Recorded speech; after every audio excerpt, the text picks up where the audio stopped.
Hall of Honor here at the John Brown House. My name is Leianne Heppner. I'm the Executive Director at the Summit County Historical Society of Akron, Ohio.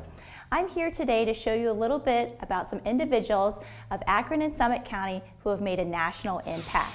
The honorary chair for the 2011 Summit Awards was Dr. W. Gerald Austin. Dr. Austin grew up here in Akron, attended Akron Public Schools and Western Reserve Academy.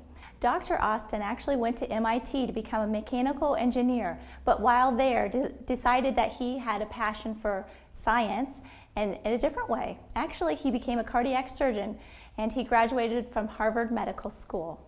He is well known throughout the community and the country for his work in cardiac care, surgery, investigation, and teaching. No two people have probably put Akron on the national map like John S. and James L. Knight. These brothers today are represented by the Knight Foundation, headquartered in Miami, Florida. Before their foundation was organized, they actually started working with their father at the Beacon Journal. Later, they would acquire this newspaper and grow it to become the second largest conglomerate in the United States. They were able to influence many individuals to visit our area, including President Nixon, who played golf at the Portage Country Club. But on this display, what we want to highlight is that they did grow up here in Akron. They spent time here, and actually behind me is the grammar certificate when John S. Knight graduated from grammar school at Crosby. James Stewart Polshek grew up here in Akron, Ohio, and it was a 1950 house in the design of Frank Lloyd Wright that inspired him later in life to become an architect. His role here in Akron has inspired the John S. Knight Center and the National Inventors Hall of Fame, which he has designed. Locally, he was responsible for the restoration of the Carnegie Museum and also the Rose Center for Space and Science in New York City. His national acclaim has also expanded to a new news museum called the Newseum in Washington, D.C. This new museum was actually funded by the John S. and the James L. Knight Foundation. Dolores Parker Morgan was born in Louisiana but spent her childhood in Chicago. In 1939, she won a singing contest, which led to her grand career. Over the telephone, she interviewed with Duke Ellington and sang with him for numerous years with his jazz band. In 1950, she married Dr. Morgan, who became the head of medicine at Firestone, and later she moved to Akron, Ohio. While here in Akron and Northeast Ohio, Dolores Parker Morgan has been very involved in the local community. She's inspired many organizations, including Cascade Locks Park Association, where she sang for the Hot Jazz on Howard Street. Today, she has set up a scholarship endowment at Kent State University, and she still lives in the area. Frederick Douglass Fritz Pollard set history in Akron, Ohio by becoming the first African American to be a professional football coach in the United States. It was with the Akron Pros in 1920 that they won the World Championship, and later he would be inducted into the Pro Football Hall of Fame. Throughout his life, he set an example for determination, for integrity, and for strength.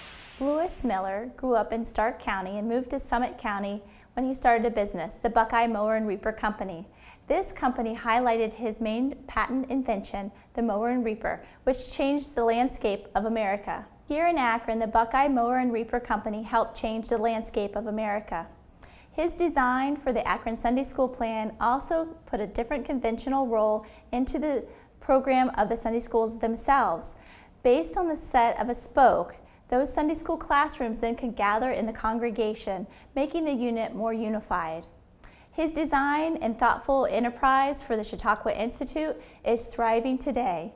And most notably, Mr. Lewis Miller is known as the father-in-law of Thomas Edison, who married his daughter, Mina Miller.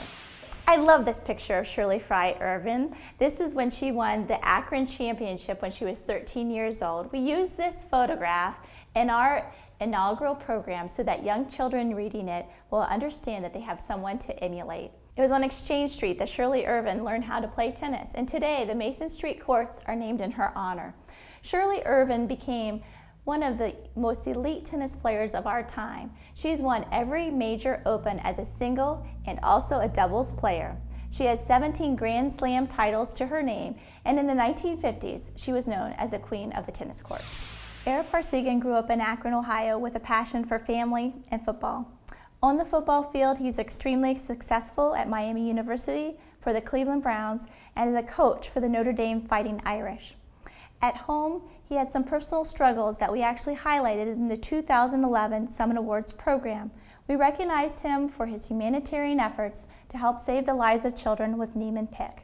Michael, Krista, and Marcia Parseghian unfortunately were stricken with Niemann-Pick and they did not win their battle.